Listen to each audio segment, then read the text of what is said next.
నమస్కారం అండి. నమస్కారం. మీ పేరు? రజని. ఓకే. ఎలా అనిపిస్తుంది రేవంత్ రెడ్డి గారు సన్న బియ్యం ఇస్తున్నాను అన్నాడు, వచ్చి తీసుకుంటున్నారా? ఇస్తున్నారు, నిజంగానే సన్న బియ్యం ఇస్తున్నారా? ఇస్తున్నారు. పోయిన నెల నుంచే తీసుకుంటున్నాం మేమైతే. మళ్ళీ ఈ నెల కూడా 3 నెలలు ఒకసారి ఇస్తా అన్నారు. వస్తున్నాం, బాగానే దొరుకుతున్నాయి, బాగానే చేస్తున్నాం, అన్నీ బాగానే చేస్తున్నారు. ఇది నిజంగానే ఈ సన్న బియ్యం ఇస్తున్నారని పేరుకి సన్న బియ్యం అని చెప్పేసి లోపల లావుగా రావడం, ఏమి లేదు, ఉడకకుండా ఉండడం. అవన్నీ తప్పు మాటలు. సన్న బియ్యమే వస్తున్నాయి, అదేం లేదు. అవన్నీ తప్పుగా ప్రచారం చేస్తున్నారు అంతే. లాస్ట్ మంత్ నుంచి కరెక్ట్గా లాస్ట్ ఇయర్ నుంచి ఇస్తున్నాం, లాస్ట్ మంత్ నుంచి ఇస్తున్నాం. బాగున్నాయి, చెప్పింది చేస్తున్నాడు. అన్నీ చేస్తున్నాడు, బాగా చేస్తున్నాడు, చెప్పిందంతా పాటిస్తున్నాడు. బస్ విషయంలోనే కొద్దిగా చూడమని చెప్పి. సో మీకు ఎలా అనిపిస్తుంది వచ్చిన సీఎం ఆయన చెప్పగానే ఆ సన్నబియ్యం కాన్సెప్ట్ ఇట్లా తీసుకొచ్చి ఈ రకంగా అమలు చేయడం? బాగుందండి, ఇలా చేస్తేనే మంచిది. ఇప్పుడు కొంతమంది అనుకుంటారు మేము సన్నబియ్యం తీస్తున్నాం, మేము గొప్పలం అది ఇది అంటున్నారు. పేదవాళ్ళకి కూడా ఆయన మంచి పనే చేశాడు. మేము కూడా సన్నబియ్యం తింటున్నాం, మేము కూడా వాళ్ళ లెవెల్లోనే మేము కూడా ఉన్నాం. అది ప్రీవియస్గా చాలా మంది లావు బియ్యం తినేవాళ్ళు, లేని వాళ్ళు డబ్బులు ఖర్చు పెట్టుకొని బయట తీసుకొచ్చుకునే వాళ్ళు. ఇప్పుడు అలాంటి పరిస్థితి లేదు.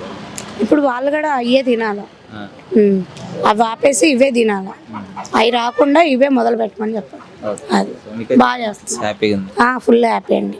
అది అంతా మంచిగా జరుగుతుంది. Thank you. ఓకే, నమస్తే. నమస్తే అమ్మా. ఎక్కడి నుంచి వస్తున్నారు? అదే మీకు యాత్రే అండి. పక్కనే కాదు. సో ఎలా అనిపిస్తుంది సన్న బియ్యం ఇస్తున్నారు కదా ప్రభుత్వం వచ్చిన తర్వాత? బాగున్నాయి, బాగున్నాయండి. ఇంతకుముందు ఏ బియ్యం తినేవాళ్ళు? అదే దొడ్డు బియ్యం తినేది, దొడ్డు బియ్యమే తినేవాళ్ళు. ఇప్పుడు ఈ బియ్యం ఇచ్చాక 2 నెలలు మట్టి వండుకుంటున్నాం. 2 నెలల నుంచి ఇస్తున్నారు కదా, మంచిగానే ఉంది. వండుకుంటున్నాం, ఇవే వండుకుంటున్నాం. మరి దొడ్డు బియ్యానికి దీనికి ఏమన్నా తేడా కనిపిస్తుందా ఇంట్లో వండుకున్న తర్వాత? మరి అవి బాగుండి అది బాగుంది, మంచిగా సన్నగా అయితే సంవత్సర బియ్యం అయినట్టు బాగున్నాయి. ఈయన వచ్చా బాగానే ఎత్తున్నారు. ఓకే, మరి ఎట్లా అనిపిస్తుంది రేవంత్ రెడ్డి గారు వచ్చి ప్రతి పేదవాడి ఇంట్లో సన్న బియ్యం పండుగ జరగాలి, డబ్బులు ఉన్న వాళ్ళే కాదు వీళ్ళు కూడా మంచి బియ్యం తినాలి అని చెప్పేసి ఈ కాన్సెప్ట్ పెట్టినారు కదా? అవునమ్మా, బాగున్నది. మంచిగుందా?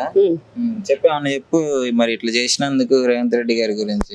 ఇంకేం చెప్పాలి, మంచిగా చేస్తున్నాడు, మంచిగా చేస్తున్నాడు. ఇల్లు ఇస్తే ఇంకా మంచిగా ఉంటది. అది ఇల్లు కూడా కావాలి నీకు. మరి ఎప్పటి నుంచో ఆయన కట్టుకున్నా, ఈయన లేదు ఆయన లేదు. వచ్చినాయి 5 అన్నారు, వచ్చిన వాళ్ళకి వచ్చినాయి, ఇంక ఇప్పుడు లేవు. ఈ సన్న బియ్యంతో పాటు ఇల్లు ఆయన చెప్పినవన్నీ చేస్తే మంచిగా ఉంటది అంటున్నా. నమ్మకం ఉందా చేస్తాడని? మనం నమ్మకం ఉన్నదే మళ్ళనే కదా. సరే, ఓకే.